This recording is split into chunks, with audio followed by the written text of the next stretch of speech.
स्वागत है दोस्तों। आज हम पढ़ेंगे बीबीटी यानी कि valence bond theory.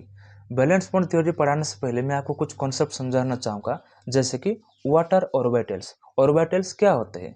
Let us consider hydrogen atom. मैं यहाँ पर हाइड्रोजन एटम को कंसीडर कर रहा हूँ। जैसे कि it has only one electron and constantly revolve around the nucleus. इसके पास एक ही इलेक्ट्रॉन होता है और ये कॉन्स्टेंटली न्यूक्लियस के अराउंड रिवॉल्व करता है। जैसे कि मैं यहाँ पर ड्रॉ किया हूँ। यहाँ पर हाइड्रोजन का न्यूक्लियस है और उसके चारों तरफ एक ही इलेक्ट्रॉन है जो कि कॉन्स्टेंटली रिवॉल्व कर रहा है। अगर कॉन्स्टेंटली रिवॉल्व कर रहा है तो वो कहाँ पर रिवॉल्व कर रहा है? मतलब वो कॉन्स्टेंटली अगर रिवॉल्व कर रहा है तो वो कहाँ पर रिवॉल्व कर रहा है? जैसे कि मैं यहाँ पर ड्रॉ किया हूँ। यहाँ पर हाइड्रोजन का न्यूक्लियस है और उसका एक्सिस में ड्रॉ किया हूँ, जैसे कि एक्स डायरेक्शन यानी कि एक्स एक्सिस, वाई डायरेक्शन यानी कि वाई एक्सिस, जेड डायरेक्शन यानी कि जेड एक्सिस। यहाँ पर तीनों एक्सिस को मैं ड्रॉ किया हूँ। The electron is present in 3D region, मतलब द इलेक्ट्रॉन है वो 3D रीजन में है। मतलब 3D रीजन को हम क्या लिख सकते हैं? Spherical region. मतलब the electron is present in spherical reason.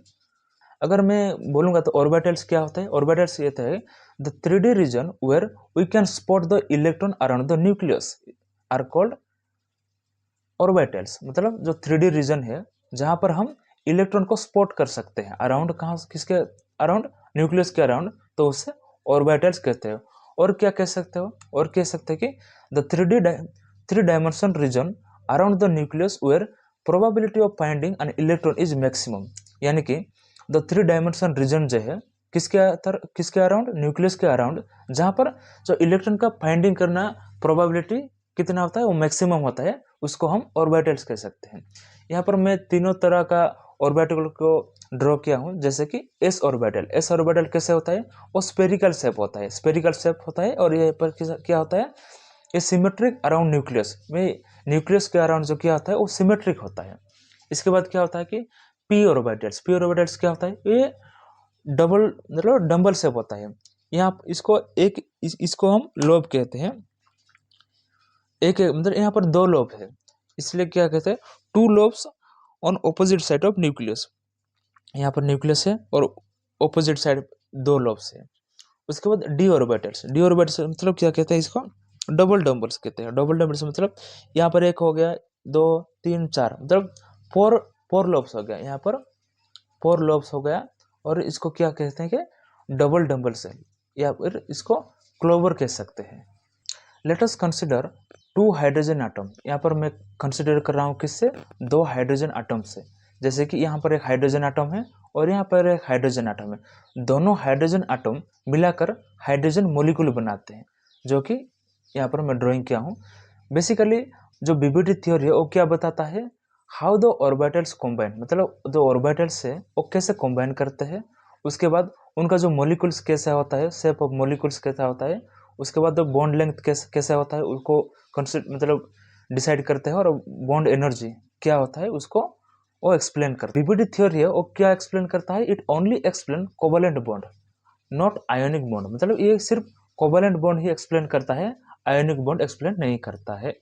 हमारा दूसरा पॉइंट है टाइप्स ऑफ ऑर्बिटल्स, मतलब किस तरह का ऑर्बिटल्स ओवरलैप करेंगे और किस तरह का ऑर्बिटल्स ओवरलैप नहीं करेंगे। तो only half filled orbitals overlap, यानी कि जो ऑर्बिटल्स हाफ फिल्ड है सिर्फ वही ऑर्बिटल्स ओवरलैप करेंगे। जैसे कि यहाँ पर हाइड्रोजन एंड क्लोरीन दोनों एटम लिया हूँ, जैसे मैंने पिछले पॉइंट में बताया था। हाइड्रोजन एटम और क्लोरीन एटम दोनों मिलाकर हाइड्रोजन मोलिक्यूल बनाएंगे, जो कि हाफ फिल्ड है। यहाँ पर दूसरा केस ये है कि एस ऑर्बिटल जो है और पी ऑर्बिटल, दोनों ऑर्बिटल में से ये जो ऑर्बिटल है ये फुल्ली फिल्ड है। फुल्ली फिल्ड है तो ये ओवरलैप नहीं करेंगे। हमारा जो तीसरा पॉइंट है वो तीसरा पॉइंट क्या है? तीसरा पॉइंट है स्पिन ऑफ इलेक्ट्रॉन। जो इलेक्ट्रॉन का स्पिन है वो कैसा होना चाहिए? कैसा स्पिन होने से वो ओवरलैप करेंगे और कैसा स्पिन होने से ओवरलैप नहीं करेंगे, उसके बारे में जानेंगे। तो spin must be opposite in overlapping orbitals. जो स्पिन जो है वो ऑपोजिट होना चाहिए, ऑपोजिट होने से वो ओवरलैप करेंगे, नहीं तो नहीं करेंगे। तो सबसे पहले केस क्या आता है? सबसे पहले केस 1 आता है।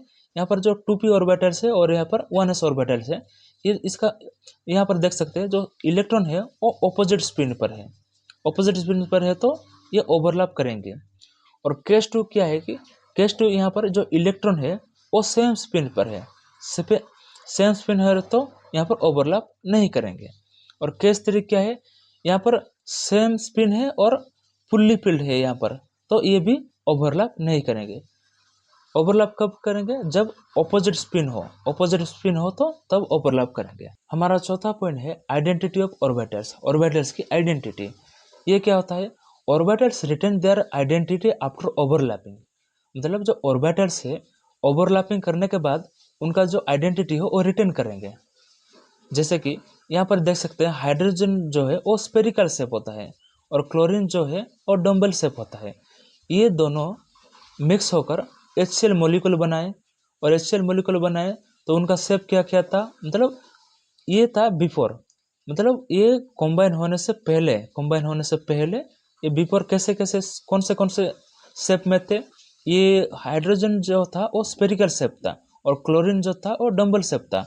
और ये जो मॉलिक्यूल बनाए ये आफ्टर ओवरलैपिंग के बाद, ओवरलैपिंग के बाद उनका जो शेप क्या क्या है, ये है स्पेरिकल और डम्बल शेप। मतलब हाइड्रोजन है वो अपना जो शेप हो वो रिटेन किया, मतलब जैसा था वैसा ही है। और क्लोरीन का भी जो डम्बल शेप था वो भी डम्बल शेप ही है, मतलब बिफोर और आफ्टर जो उनका जो शेप है वो सेम ही होगा और उनका जो शेप है वो रिटेन करेंगे। यानी कि जो energy of atomic orbitals before overlapping, मतलब जो ओवरलैपिंग होने से पहले जो एटॉमिक ऑर्बिटल्स थे उनका जो एनर्जी है वो हाई थे। मतलब हाइड्रोजन का जो ओवरलैपिंग होने से पहले जो उनका जो एनर्जी था वो हाई था, और क्लोरीन का भी जो एनर्जी था ओवरलैपिंग होने से पहले वो हाई था। जैसे ही उन्होंने ओवरलैप किए और हाइड्रोजन मॉलिक्यूल बनाए तो उनका जो एनर्जी है वो घट गया।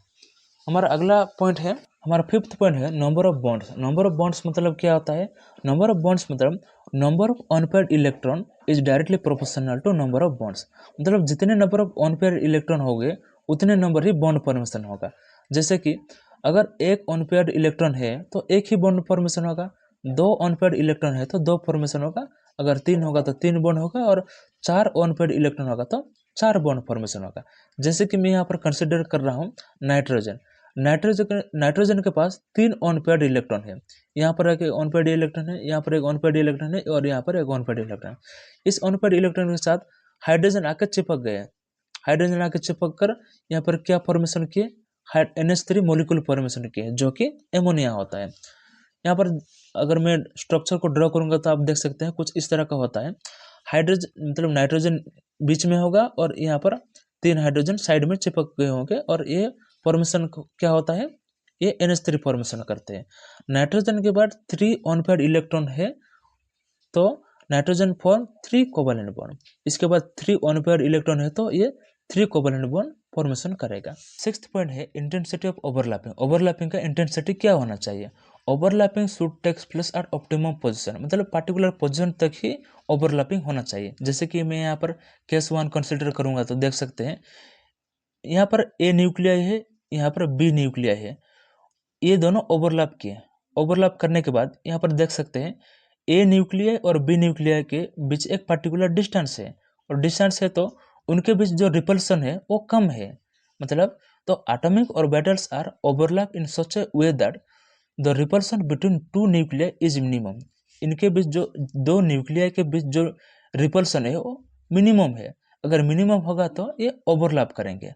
और केस 2 क्या है, केस 2 ये है कि ये A न्यूक्लियाई है और B न्यूक्लियाई है, ये दोनों ना ओवरलैप किए। ओवरलैप करने के बाद आप देख सकते हैं इसका जो ऑर्बिटल्स है इस न्यूक्लियस को ऑलमोस्ट टच कर रहा है, तो इनका जो जो न्यूक्लियस का डिस्टेंस है वो सब कम है तो क्या होगा, कम है तो ये ऑलमोस्ट टच कर रहा है, तो ये कम होगा तो रिपल्सन जो मैक्सिमम होगा तो ये ओवरलैप नहीं करेंगे। यानी कि तो orbitals are overlap in such a way that the nuclei almost touch each other. मतलब जो एटॉमिक्स ऑर्बिटल है ऐसे ऐसे ओवरलैप किए हैं जो उनका जो ऑर्बिटल्स है ऑलमोस्ट टच कर रहा है, तो ये ओवरलैप नहीं करेंगे, क्योंकि इनके बीच जो रिपल्सन है जो एटम्स जो न्यूक्लियाई दोनों न्यूक्लियाई वो अगर पास आएंगे तो वो रिपल्सन मैक्सिमम होगा तो इनके जो ओवरलैप होगा वो ओवरलैप नहीं होगा। हमारा सेवेंथ पॉइंट क्या है, सेवेंथ पॉइंट है bond energy and bond length. Bond energy और बॉन्ड लेंथ को हम देखेंगे। The extent of overlapping decide bond energy, bond strength और बॉन्ड लेंथ। जो ओवरलैपिंग डिसाइड करता है कि बॉन्ड एनर्जी जो है वो हाई होगा या लो होगा, स्ट्रेंथ कैसा होना चाहिए, और बॉन्ड लेंथ मतलब मैक्सिमम होगा या ज़्यादा होगा, वो ओवरलैपिंग डिसाइड करता है। तो सबसे पहले केस 1 क्या है? केस 1 ये है कि यहाँ पर एस ऑर्बिटल है, यहाँ पर एस ऑर्बिटल है।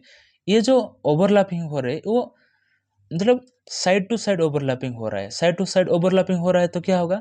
मिनिमम ओवरलैपिंग होगा। साइड टू साइड जो ओवरलैपिंग होगा वो मिनिमम ओवरलैपिंग होगा, देख सकते हैं। और उनके बीच जो डिस्टेंस है वो हाई है।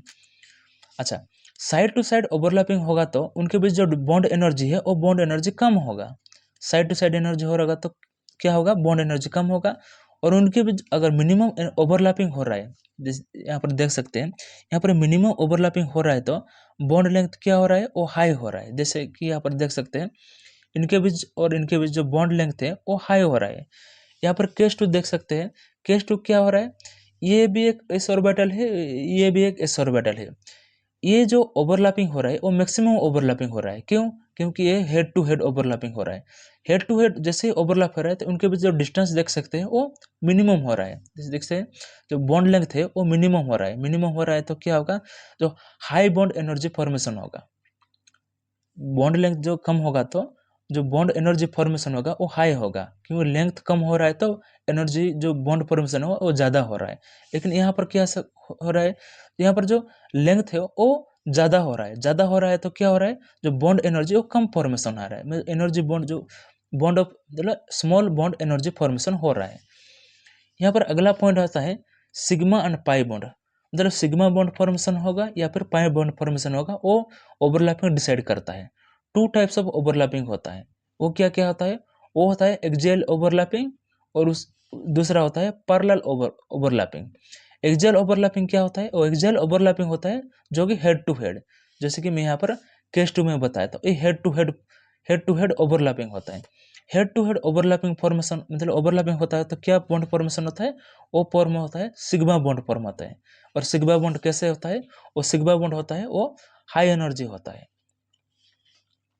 और उसके बाद दूसरा है क्या? Parallel overlapping. पैरेलल ओवरलैपिंग क्या होता है? साइड टू साइड ओवरलैपिंग, जैसे कि मैंने यहाँ पर केस 1 में बताया था साइड टू साइड ओवरलैपिंग। यहाँ पर साइड टू साइड ओवरलैपिंग हुआ तो क्या हुआ? उनके बीच जो लेंथ है वो हाई हुआ तो बॉन्ड एनर्जी हो वो कम होगा। यहाँ पर देख सकते हैं साइड टू साइड ओवरलैप होगा तो क्या बॉन्ड फॉर्मेशन होगा? पाई बॉन्ड फॉर्मेशन होगा। आई होप आप इन 8 पॉइंट को समझ गए होंगे।